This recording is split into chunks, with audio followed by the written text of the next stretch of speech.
In this video, I'll be showing you step by step how to add or install UpPromote on your Shopify store. It is super easy to do. So the first thing you need to do is open up your Shopify store like you usually would. Then from here, you need to go down to settings down here in the left-hand corner.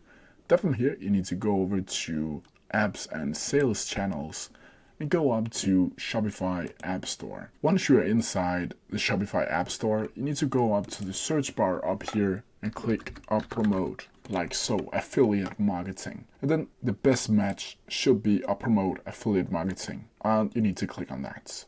Then from here, you need to go down here and click install.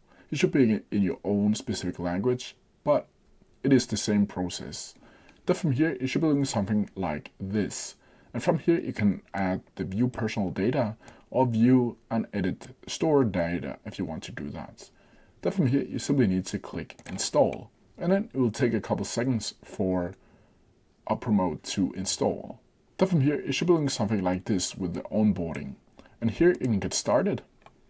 And from here, you simply need to write in all of this, click save and next, the recruit affiliates where you can create an account. Click next and go fill orders and pay affiliates lastly. But that's the principle of how you do it. If you have any questions about it, please leave them down in the comments section below and I'll try my best to answer them as quickly as possible. See ya!